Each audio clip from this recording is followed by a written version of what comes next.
In Toronto, using a fake ID is somewhat of a teenage milestone. It seems many of us had or knew someone who had a fake ID. Eric, who didn't want his last name disclosed, said he didn't shy away. We just found IDs of people that were older than us that kind of resembled us, like an older brother or maybe a classmate that was a couple years older, so that's typically what we did.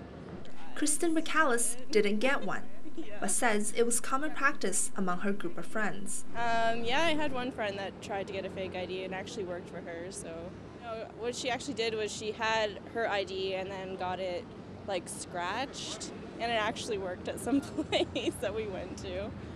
According to the LCBO, between April 2009 and March 2010, more than 127,000 people were refused alcohol service for age-related reasons. That's a 4% increase from last year. And no wonder, fake ID stores clutter Yonge Street. How do these store owners get away with selling fake IDs? By advertising them as novelty or souvenir items. Even then, the goings-on in the shops aren't exactly open book.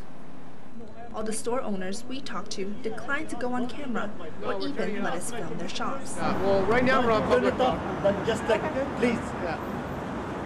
From people who love to share their fake ID stories but won't give out their name, to supposedly legitimate novelty ID shops that look and act anything but.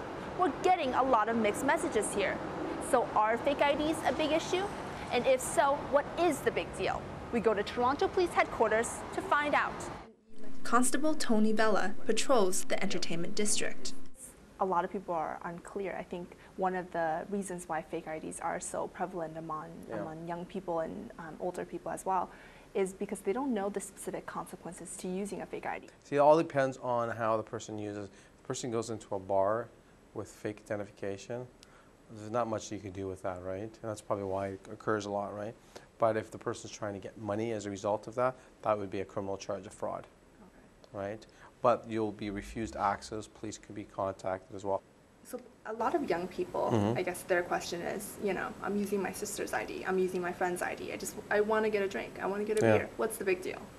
No, it is a huge deal because younger people, I guess that are new to the scene, that consume too much alcohol to the point where they're drunk and they're causing problems, and it's harmful for themselves, in some cases harmful for other people. The last thing I wanted to talk to you about is souvenir or novelty ID shops have been very popular lately.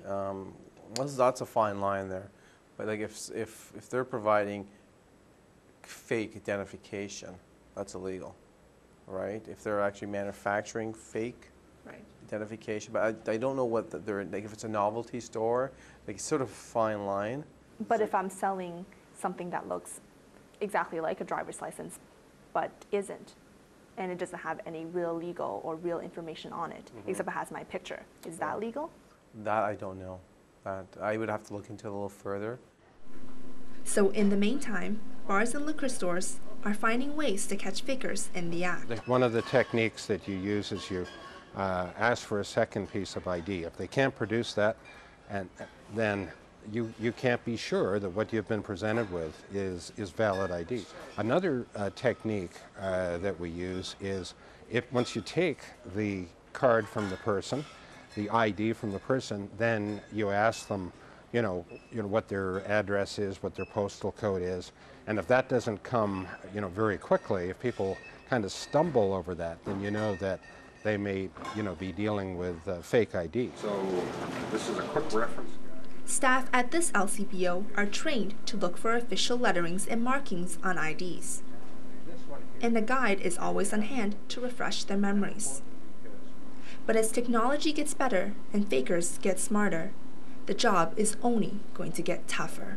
CC Fan for Ryerson TV.